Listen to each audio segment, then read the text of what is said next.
Illustration number 1.7 student यहाँ पर आपको क्या दिया है, तो यहाँ पर है इक्विलेटरल ट्रायंगल और उसके जो वर्टाइसिस है वहां पर चार्ज रखा है। यहाँ पर Q1, यहाँ पर Q2, यहाँ पर Q3 और Q1 is equal to Q है, Q2 is equal to Q है, Q3 is equal to minus Q है।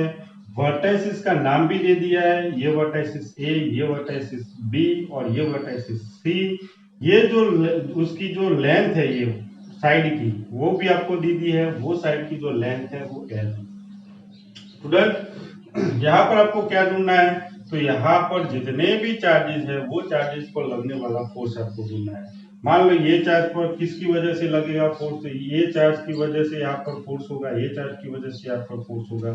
सेम ये चार्ज पर लगने वाला फोर्स इसकी वजह से यहाँ पर फोर्स लगेगा, ये चार्ज की वजह से यहाँ पर फोर्स लगेगा, ये चार्ज पर फोर्स इसकी वजह से यहाँ पर लगेगा, इसकी वजह से यहाँ पर फोर्स लगेगा, वो आपको ढूंढना है। ओके, तो यहाँ पर हम देखेंगे कि पहले तो ये जो चार्ज है Q1 उस पर फोर्स कौन सी डायरेक्शन में और किसका लगेगा, तो हमने डिस्कशन कर लिया ये दोनों का होगा।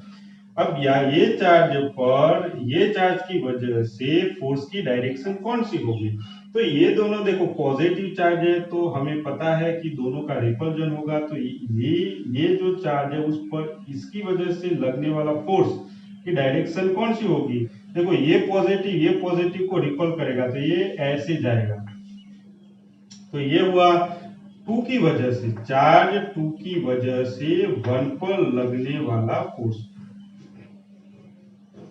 अब हम देखेंगे कि ये दोनों के बीच में मीन्स ये वाला जो चार्ज है इस पर फोर्स कैसे लगाएगा, तो ये पॉजिटिव चार्ज है, ये नेगेटिव चार्ज है, तो पॉजिटिव चार्ज को नेगेटिव चार्ज अट्रैक्ट करेगा, तो ये जो फोर्स की डायरेक्शन ये हो जाएगी। तो ये हुए किसकी वजह से, तो 3 की वजह से 1 पर लगने वाला फोर्स। अब देखो ये दोनों का जो रिजल्टेंट कहाँ पर मिलेगा, तो हम पैरेललोग्राम बनाएंगे और पैरेललोग्राम बनाएंगे तो हमें पता चलेगा। देखो पैरेललोग्राम कैसे बनाते हैं, इस ये साइड का पैरेलल यहाँ पर बनाओ, ये साइड का पैरेलल यहाँ पर बनाओ, तो इस साइड का पैरेलल यहाँ पर कुछ मिलेगा आपको ऐसे,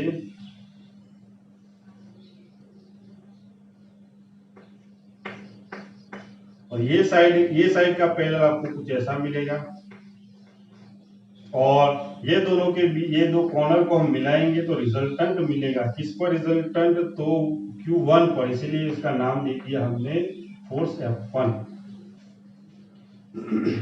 स्टूडेंट यहाँ पर हम ये भी देख लेते हैं कि यहाँ पर जितने भी फोर्सेस होंगे वो सारे फोर्सेस का मैग्नीट्यूड सेम होगा, वो हम बाद में डिस्कशन कर लेते हैं। पहले तो हम ये सब पर लगने वाला फोर्स देख लेते हैं। देखो इस पर फोर्स कौन सी डायरेक्शन में लगेगा, तो इस पर जो फोर्स है वो इसकी वजह से जो फोर्स लगेगा, तो ये नेगेटिव, ये पॉजिटिव, ये नेगेटिव, ये पॉजिटिव को अट्रैक्ट करेगा, ऐसे फोर्स लगाएगा। तो ये हो जाएगा किसकी वजह से, तो 3 की वजह से 2 पर, तो 3 की वजह से 2 पर लगने वाला फोर्स। ये चार्ज पर ये चार्ज भी फोर्स लगाएगा।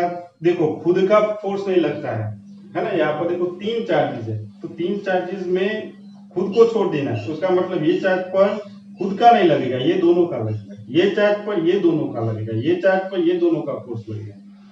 ओके चलो ये चार्ज पर एक तो हमने देख लिया, अब इसका फोर्स कहाँ पर लगेगा, दोनों ही पॉजिटिव है तो ये दोनों एक दूसरे को रिपेल करेंगे, तो ये वाला इसको रिपेल करेगा, इसीलिए फोर्स कैसे लगाएगा, ये डायरेक्शन में लगाएगा। इसकी वजह से फोर्स है तो 1 की वजह से 2 पर, तो देखो ये फोर्स 1 की वजह से 2 पर। यहाँ पर भी हम पैरेललोग्राम बनाएंगे, तो पैरेललोग्राम बनाने से हमें रिजल्टेंट मिलता है, तो ये रिजल्टेंट मिला, रिजल्टेंट 2 पर है इसलिए उसका नाम दे देंगे F2। बाकी ये बचता है, देखो ये चार्ज पर जो फोर्स लगेगा वो इसकी वजह से लगेगा, तो देखो ये वाला इसको अट्रैक्ट करेगा, क्यों, क्योंकि पोलैरिटी कौन सी है, ये नेगेटिव है, ये पॉजिटिव है, तो ये चार्ज को अट्रैक्ट करेगा, तो फोर्स ऐसे लगाएगा। नाम क्या होगा वो फोर्स का, तो वो फोर्स का नाम होगा 1 की वजह से थी, पर देखो ये 1 की वजह से 3 पर लगने वाला फोर्स, तो 1 की वजह से 3 पर लगने वाला फोर्स, और यहाँ पर ये नेगेटिव ये पॉजिटिव, तो ये पॉजिटिव ये नेगेटिव को अट्रैक्ट करेगा, तो ये फोर्स ऐसा होगा। और वो किसकी वजह से लग रहा है, तो ये लग रहा है 2 की वजह से 3 पर, तो देखो ये 2 की वजह से 3 पर लगने वाला फोर्स। यहाँ पर रिजल्टेंट कैसे मिलेगा, तो देखो यहाँ पर रिजल्टेंट पैरेललोग्राम बनाना पड़ेगा, तो देखो ये पैरेललोग्राम बनाया, लेकिन स्टूडेंट ये पैरेललोग्राम ये दो पैरेललोग्राम से डिफरेंट है, वो हम बाद में डिस्कशन कर लेते हैं। डिफरेंट ये है कि एंगल से डिफरेंट है, तो ये दोनों का रिजल्टेंट यहाँ पर बीच में मिलेगा, और वो जो होगा वो कितना होगा, वो होगा F3, क्योंकि 3 पर लगने वाला है इसीलिए। मैंने स्टूडेंट पहले आपको बोला कि ये जो सारे फोर्स है 2F 2 की वजह से 3 पर, F 1 की वजह से 2 पर, F 3 की वजह से 2 पर, ये सारे फोर्सेस है वो इक्वल है। देखो हम देख लेते हैं कैसे, तो कोई भी ले लो, चलो ये दो, ए मैंने ए लिखा हूं F31, मैग्नीट्यूड मैं लिख रहा हूं, डायरेक्शन तो अलग अलग है, मैग्नीट्यूड सेम है, तो magnitude F31 is equal to K Q1 Q3 upon distance कितना है, तो देखो ये F31 मीन्स ये 3 और 1 के बीच में लगने वाला, तो ये डिस्टेंस होगा L²। यहाँ पर मैं मैग्नीट्यूड ही कंसीडर कर रहा हूँ, इसीलिए Q1 इज इक्वल टू कितना है, तो Q1 is equal to Q है, Q2 इज इक्वल टू क्या है, तो Q2 is equal to B, देखो Q2 is equal to B Q है, और Q3 is equal to B, only magnitude में लिख रहा है यहाँ पर, तो वो भी Q है, ओनली मैग्नीट्यूड, चार्ज का मैग्नीट्यूड सेम है। तो यहां से हमें पता चलता है कि ये सारे तो इक्वल हैं, तो यहाँ पर Q1 Q3 की जगह पर मैं Q ही लिखूंगा, तो KQ² अपॉन L²। देखो तो ये F31 हुआ इज इक्वल टू, सारे जितने भी आप फोर्स यहाँ पर है सारे इक्वल है, तो ये 31 इक्वल टू मैग्नीट्यूड ही मैं लिख रहा हूँ, वेक्टर नहीं, क्योंकि डायरेक्शन अलग है, तो सारे का मैग्नीट्यूड सेम है, वैल्यू सेम है सबकी, इज इक्वल टू इस पर लगने वाला F23 सेम है, F21 सेम है, यहां पर लगने वाला F12 सेम है, और F13 सेम है,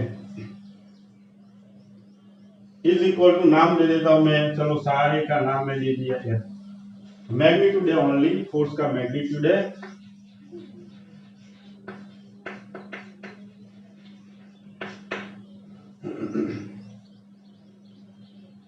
अब स्टूडेंट हम इसको सॉल्व करेंगे पैरेललोग्राम मेथड से। देखो पैरेललोग्राम मेथड में पहले तो हमने पैरेललोग्राम मेथड क्या होता है, तो दो वेक्टर का जो रिजल्टेंट वेक्टर का वैल्यू हम निकाल सकते हैं पैरेललोग्राम मेथड से। तो देखो ये दो वेक्टर है और ये दो वेक्टर का रिजल्टेंट यहाँ पर है, तो हम कैसे लिखेंगे, तो उसका देखो हम देख लेते हैं यहाँ पर पहले, मान लो एक वेक्टर ये है, दूसरा वेक्टर ये है, तो वेक्टर ए, ये वेक्टर बी, और उसका जो रिजल्टेंट है, हाँ पहले ये दो को मिला के पैरेललोग्राम बनाना पड़ेगा, जो मैंने यहाँ पर बना दिया, ये पैरेललोग्राम बना के दिया, दो कॉर्नर को आप ऐड कर दो, मैं वेक्टर बना दो दो कॉर्नर की, तो मैंने बना दिया, ये बीच वाला जो मिला वो वेक्टर आर मिला मान लो। तो ये जो हमारे सिचुएशन के साथ सेम है, देखो ये पैरेललोग्राम मेथड है, तो आपको जो रिजल्टेंट है ये दोनों का रिजल्टेंट बीच में मिला, ये दोनों का रिजल्टेंट ये बीच में मिल रहा है, तो ये जो रिजल्टेंट कैसे निकाल सकते हैं, रिजल्टेंट का magnitude R is equal to under root of A का स्क्वायर प्लस बी का square plus 2ab cos theta, ऐसे हम रिजल्टेंट निकाल सकते हैं। तो यहाँ पर सेम है, देखो तो रिजल्टेंट में यहाँ पर लिखूंगा रिजल्टेंट फोर्स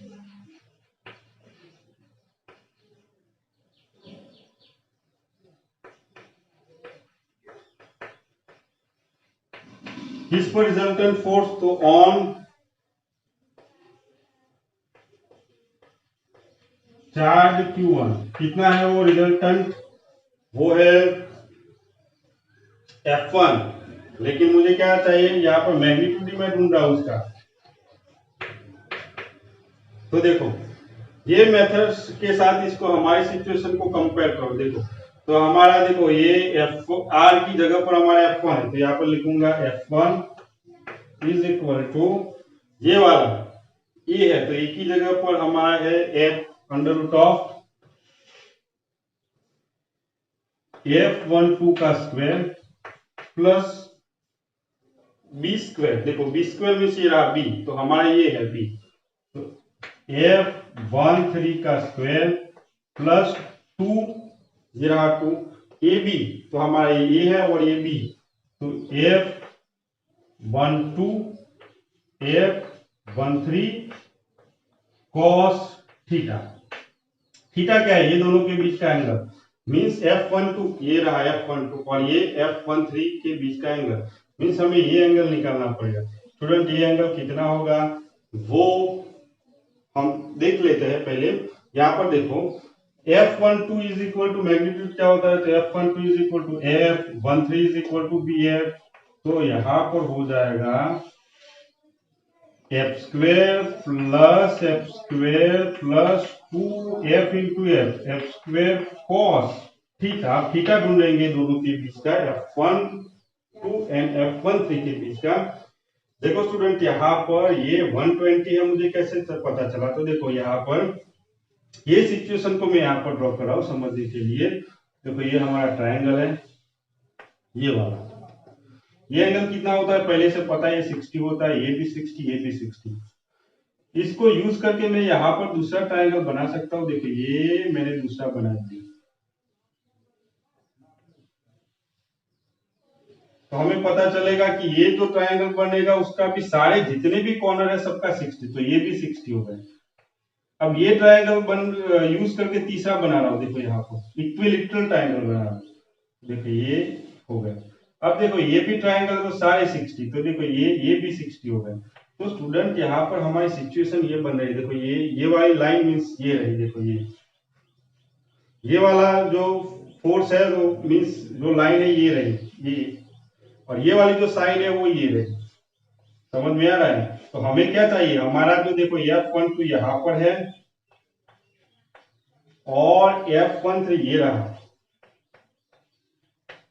एंगल कितना है दोनों के बीच में, यहां से लेके ये और ये दोनों के बीच के एंगल कितना है 120, देखो 60 and 60। तो यहां से हमें पता चलता है कि यहाँ पर थीटा इज इक्वल टू क्या होता है, थीटा इज इक्वल टू 120 होता है। देखो स्टूडेंट यहाँ पर थोड़े बहुत मैथ्स हमें पता होना चाहिए कि 8, 9, 10th में आ चुका है। अगर नहीं पता है तो ऐसे आप ये याद रख लेना, वो आगे भी काम आएगा आपको। तो यहाँ पर cos 120 इज इक्वल टू -1/2 होता है, cos 120 इज इक्वल टू क्या होगा -1/2 होता है। तो इसको निकालेंगे तो F1 is equal to under root of 2F square plus 2F square ये वाला, और cos थीटा मीन्स cos 120 कितना होगा -1/2, ये 2 कैंसल, तो under root of 2F square minus F square, तो ये हमें मिलता है 2F स्क्वायर में से एक निकल जाएगा तो अंडर रूट ऑफ मिलेगा F स्क्वायर, तो यहाँ पर होता है ओनली F। तो F1 इज इक्वल टू क्या मिला आपको, मैग्नीट्यूड कौन सा क्या मिला, F के बराबर मिला। ओके, अब सेम टू सेम हम लिखेंगे। देखो F मिला उसका मतलब क्या होता है, F का मतलब ये होता है, देखो ये F मीन्स ये जो मिल रहा है F1 ये वाला है वो किसके बराबर होगा, तो ये F1 जो है वो F के बराबर होगा। उसको आप बोल सकते हो F13 भी बोल सकते हो, F12 सारे जो भी बोलना है बोल सकते हो। इतना आपको क्या मिला, F1 मिला।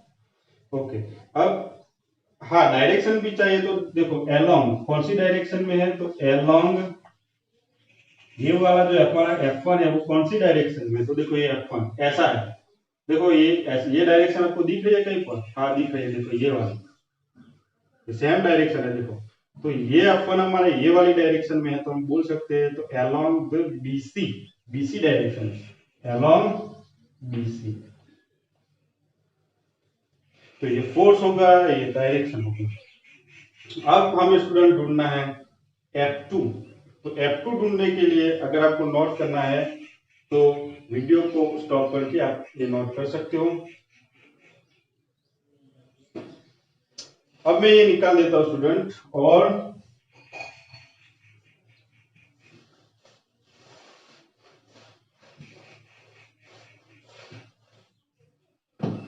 मैं रिजल्टेंट अब ढूंढ रहा हूं। सारे चार्जेस पर रिजल्टेंट ढूंढना था, तो एक का तो मैं ढूंढ लिया, इसको यहाँ पर लगने वाला F1 ढूंढ लिया। अब F2 ढूंढ लेते हैं। तो रिजल्टेंट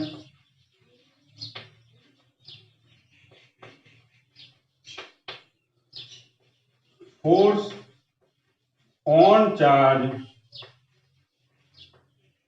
Q2 कितना है? तो वो F2 है, फोर्स है ना, Q2 पर लगने वाला रिजल्टेंट F2 है, तो उसका magnitude F2 is equal to under root of F2 किससे बन रहा है? ये दोनों से बन रहा है। अब मैं सारे डिस्कशन नहीं कर लिया, मैंने यहाँ पर एक के लिए कर लिया है डिस्कशन, सेम टू सेम इसके लिए होगा। यहाँ पर एक है F21 का स्क्वायर प्लस F23 का square plus 2 F21 F23 cos theta.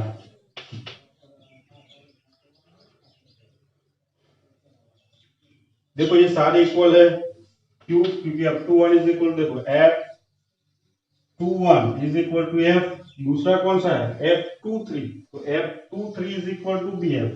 तो यहां पर मैं लिख लेता हूं अंडर रूट ऑफ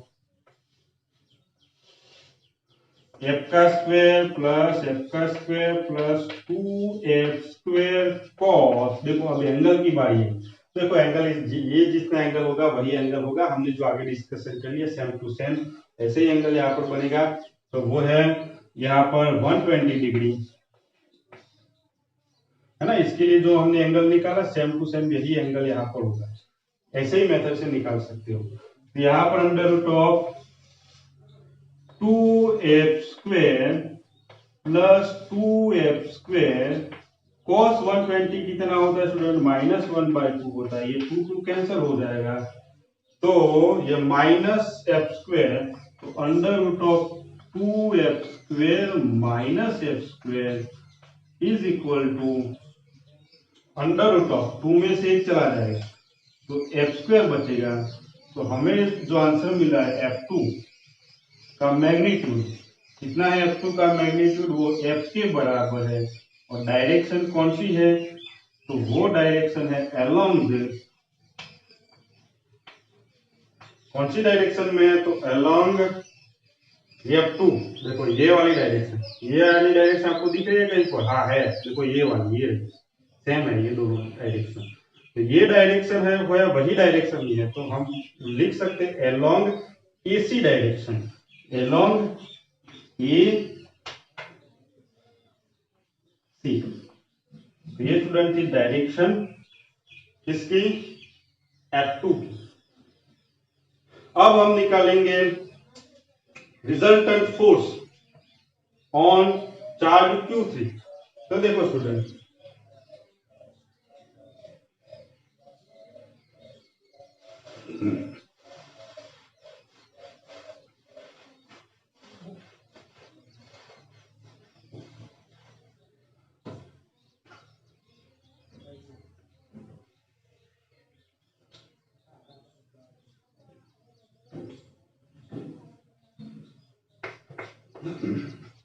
तो रिजल्टेंट फोर्स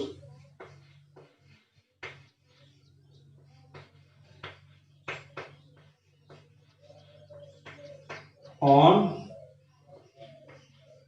Q3 कितना है? वो है F3, ये रहा। तो उसका magnitude F3 is equal to क्या होगा? F3 is equal to under root of parallelogram method.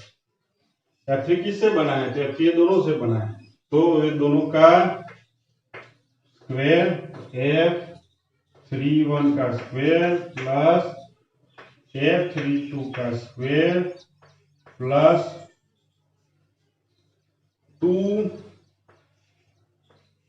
F31 into F32 cos theta. देखो थीटा कितना होगा यहाँ पर, तो यहाँ पर थीटा इज इक्वल टू होगा, देखो ये सामने वाला, देखो पैरेललोग्राम मेथड में सामने वाले ये वाला जो एंगल होता है वही ये एंगल होता है, ये एंगल होता है वही एंगल ही होता है। तो ये तो हमें पता है, ये तो क्या है, ये तो ट्रायंगल है। ट्रायंगल का कितना है, तो 60 डिग्री है, तो सामने वाला भी 60 है, तो यहाँ पर तो हमें डायरेक्ट मिल जाएगा। तो ये दोनों के बीच का एंगल है वो theta is equal to 60 degree है। तो यहाँ पर here theta is equal to 60 degree angle. तो F31 is equal to F32 is equal to BF। यहाँ पर F3 इज इक्वल टू आपको मिलेगा अंडर रूट ऑफ f का स्क्वायर प्लस f का square plus 2f into f means f square cos 60। cos 60 means 1/2। cos 60 means 1/2। ये 2 cancel हो जाएगा। तो अंडर रूट ऑफ ये 2 1 2 3 तो 3 f square. F3 is equal to हमें मिलेगा अंडर रूट ऑफ 3 और इसका तो स्क्वायर रूट और स्क्वायर निकल जाएगा, तो ये ओनली f मिलेगा।